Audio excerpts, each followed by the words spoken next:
Assalamualaikum warahmatullahi wabarakatuh. Perkenalkan, saya Farah Nur Syifa dari Fakultas Keguruan dan Ilmu Pendidikan, jurusan Pendidikan Biologi, kelas 1B, Universitas Sultan Ageng Tirtayasa. Dalam video ini, saya akan membahas tentang laboratorium dengan tujuan untuk memenuhi tugas dari mata kuliah, yaitu teknik laboratorium. Untuk penjelasan lebih lanjutnya, simak video ini sampai habis ya. Laboratorium berasal dari kata laboratori yang merupakan suatu sarana atau gedung yang dirancang khusus untuk melakukan percobaan dan penelitian ilmiah. Dalam pelajaran biologi, laboratorium yang digunakan berupa ruangan atau alam terbuka seperti kebun botani. Laboratorium sendiri memiliki fungsi dan peranan sebagai tempat menambah pengetahuan dan keterampilan, sebagai tempat display atau pameran alat peraga dan media pembelajaran. Tempat memahami alam dan lingkungan sekitar melalui optimalisasi keterampilan proses serta mengembangkan sikap ilmiah. Berikutnya yaitu desain laboratorium. Desain disesuaikan dengan peruntukan laboratorium dan tingkat pendidikan dengan jumlah praktikan seluas 2,5 meter persegi. Ruang laboratorium diperkirakan mempunyai dimensi yaitu 8,5 meter dikali 8,5 meter dengan kapasitas 32 siswa dan guru. Dengan perlengkapan yaitu meja demonstrasi, meja kerja siswa, lemari penyimpanan, stasiun layanan, kursi, papan tulis, exhaust fan, dan alat pemadam pembakaran.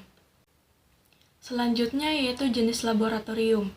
Jenis laboratorium sendiri dibedakan menjadi 3. Yang pertama berdasarkan tujuan dan fungsi, yaitu laboratorium dasar, laboratorium pengembangan, dan laboratorium metodologi pengajaran, serta laboratorium penelitian. Yang kedua yaitu berdasar mata pelajaran sains, yang dibagi lagi menjadi 2, yang pertama pada tingkatan sekolah dasar sampai sekolah menengah atas. Jenis laboratorium di sini dikelompokkan berdasarkan mata pelajaran, seperti laboratorium IPA, laboratorium biologi, laboratorium fisika, laboratorium kimia, laboratorium musik atau seni, dan lain sebagainya. Yang kedua yaitu pada tingkatan perguruan tinggi. Jenis laboratorium di sini berdasarkan pengembangan cabang ilmu seperti laboratorium fisiologi, laboratorium ekologi, botani, zoologi, mikrobiologi, dan laboratorium genetika. Bahkan bisa lebih spesifik seperti laboratorium kultur jaringan tumbuhan dan lain sebagainya.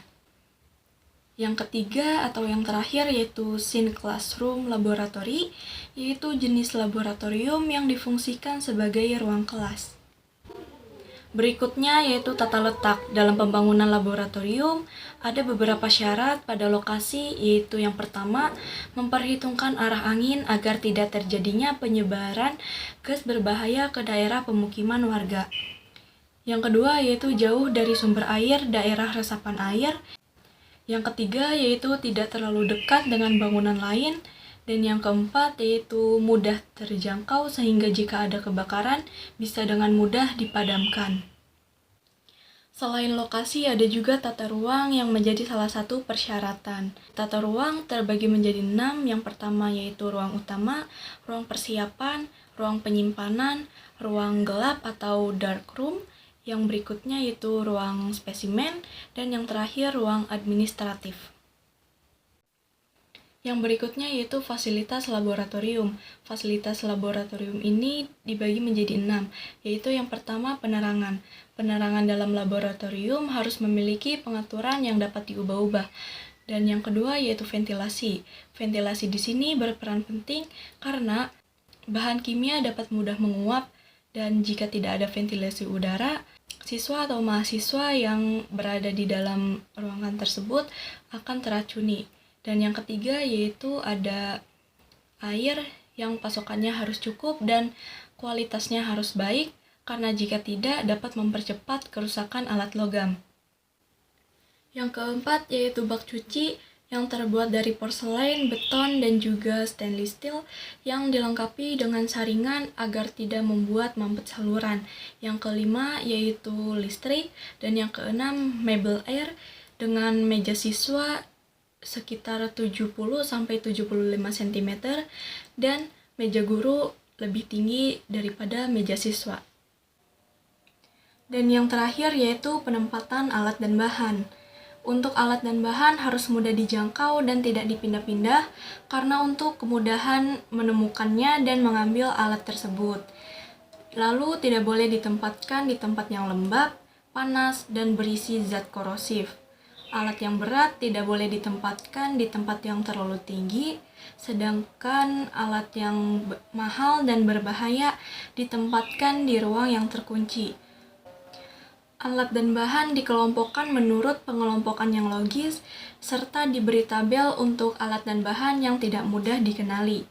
Dan yang terakhir yaitu alat dan bahan yang sering digunakan ditempatkan pada laboratorium. Sekian pembahasan dari saya, kurang lebihnya mohon maaf. Wassalamualaikum warahmatullahi wabarakatuh.